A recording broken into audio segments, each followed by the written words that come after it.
হরে Krishna. Happy new year 2026। সকলকে নতুন বছরের অনেক অনেক কৃষ্ণপ্রীতি এবং শুভেচ্ছা। আমরা আছি শ্রীধাম মায়াপুর ইস্কন মন্দির। আপনারা দেখতে পাচ্ছেন ইস্কন মায়াপুর মন্দির অপূর্ব সুন্দর করে পঞ্চতত্ত্ব বিগ্রহের সামনে আলপনা করা হয়েছে হ্যাপি নিউ ইয়ার 2026। আপনারা দর্শন করুন শ্রীধাম মায়াপুর ইস্কন মন্দির। নতুন বছরের প্রথম দিনে অসংখ্য ভক্তের হাজার হাজার ভক্তের সমাগম হয়েছে এই শ্রীধাম মায়াপুর ইস্কন মন্দিরে। আপনারা সকলে দর্শন করুন মায়াপুর মন্দির। শ্রীধাম মায়াপুর কি জয়। হরে কৃষ্ণ।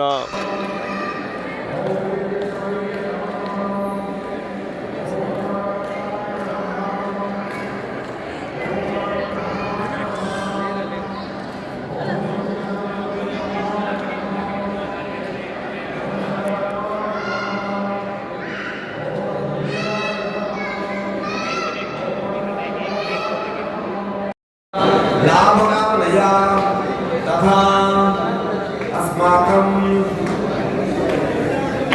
गुरुवर्गाणां श्रीपादा अम्बरीशा महाशयादि गुरुवर्गाणां दीर्घायु दृढ़ आरोग्य लाभकामनया तथा श्री श्री गुरुगौरांग राधा माधवा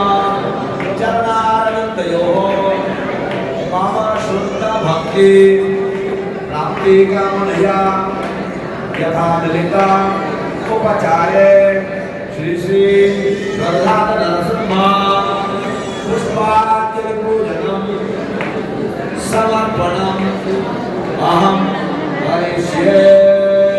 ओम कृष्ण परमं पदं सदा पश्यन्ति सूरया देवी वचक्षुणां हरिप्रासो पंचमो जात्वा सस्मिन्धते विष्णोर्यः परमं पदम्। ओम शान्ति शान्ति शान्तिः। स्वस्ति वाचः।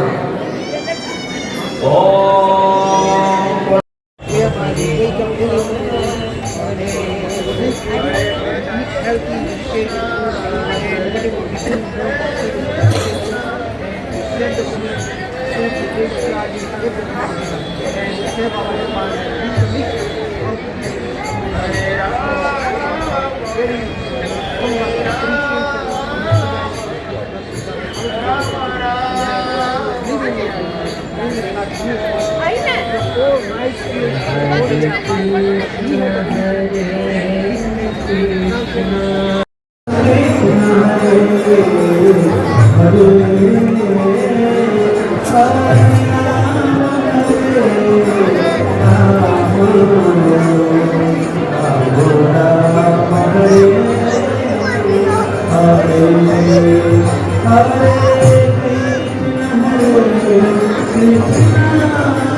হরে কৃষ্ণ। সকলকে আবারও নতুন বছরের শুভেচ্ছা। কৃষ্ণ ভাবনাময় হোক আপনাদের এই নতুন বছর 2026 সাল।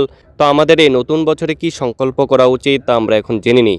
প্রতি নতুন বছরে আমরা মৃত্যুর দিকে এক ধাপ এগিয়ে যাই নাকি ভগবানের চিন্ময় ধামের উদ্দেশ্যে এক ধাপ এগিয়ে যাব, সেটি অবশ্য বিবেচনা করে আমাদের বুদ্ধিমত্তার উপর আমরা কিভাবে আমাদের জীবন অতিবাহিত করছি সেটির উপরে ডিপেন্ড করছে। তো আমাদের এই নতুন বছরে যে সংকল্প গ্রহণ করা উচিত সেগুলো হচ্ছে অবশ্যই প্রতিদিন আমরা জপমালায় হরিনাম জপ করব, তাৎপর্যসহ শ্রীমদ্ ভগবদ্গীতা যথাযথ পাঠ করব, অধ্যয়ন করব, অন্ততপক্ষে 10 মিনিট পাঠ করব, প্রতিদিন গীতা পাঠ করব, প্রতিদিন ভগবানের শ্রীচরণে তুলসীপত্র অর্পণ করব। অবশ্যই প্রতিদিন আমরা স্নান করে ভগবানের শ্রীচরণে তুলসীপত্র অর্পণ করব, ভোরবেলায় সূর্য প্রণাম করব, সূর্যদেবের উদ্দেশ্যে প্রণাম নিবেদন করব, ভূমি প্রণাম নিবেদন করব, পিতামাতাকে প্রণাম করব, গুরুদেবকে প্রণাম করব এবং অবশ্যই ভগবানকে প্রণাম নিবেদন করব। এবং প্রতিদিন আমাদের অবশ্যই সংকল্প গ্রহণ করা উচিত যাতে আমরা প্রতিদিন অল্প কিছুক্ষণ হলেও কৃষ্ণ কথা পাঠ করতে পারি অথবা কৃষ্ণ কথা শ্রবণ করতে পারি। এবং অবশ্যই বছরের প্রতিটি একাদশী ব্রত পালন করা উচিত। আমাদের এই সংকল্পটি অবশ্যই গ্রহণ করা উচিত যে আগামী এই 2026 সালের যে যতগুলো একাদশী রয়েছে আমরা অবশ্যই সেই একাদশী ব্রতগুলো পালন করব এবং অবশ্যই এই বছরে আমাদের কারো সমালোচনা বা কারো নিন্দা করা উচিত নয় এবং অন্যকে ধর্মপথে উৎসাহিত করা উচিত, অন্যকে ধর্মপথে আসার প্রতি অনুপ্রাণিত করা উচিত।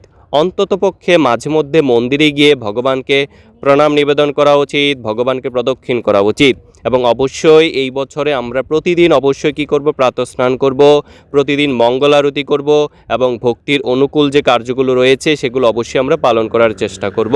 তো সর্বোপরি এই বছরের আমাদের অবশ্যই যে সংকল্পটি গ্রহণ করা উচিত সেগুলো হচ্ছে ভগবানের প্রতি কৃতজ্ঞতা আমরা প্রকাশ করব, ভগবানের নির্দেশাবলী পালন করার মাধ্যমে আমরা এই মনুষ্য জন্মকে সাফল্যমণ্ডিত করতে পারি।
हरे राम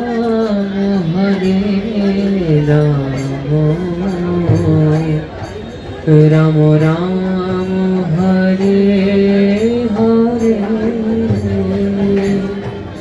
हरे कृष्णा कृष्ण कृष्ण हरे हरे हरे राम राम राम राम हरे हरे हरे कृष्ण हरे। তাই আমাদের এই নতুন বছরে অবশ্যই এই সংকল্প গ্রহণ করা উচিত যাতে আমরা এই বছরের প্রতিটি মুহূর্ত আমরা ভগবানের শ্রীচরণে নিবেদন করতে পারি এবং আমরা যে কাজ করব অবশ্যই সেই কাজের সেন্টারে বা কেন্দ্রবিন্দু যাতে কৃষ্ণ ভাবনাময় হয় এবং অবশ্যই আমরা চেষ্টা করব যাতে হচ্ছে নতুন বছর থেকে মহাপ্রসাদ গ্রহণ করতে পারি। সকলকে আবারও জানাচ্ছি নতুন বছরের কৃষ্ণপ্রীতি ও শুভেচ্ছা। Happy new year 2026। হরে কৃষ্ণ।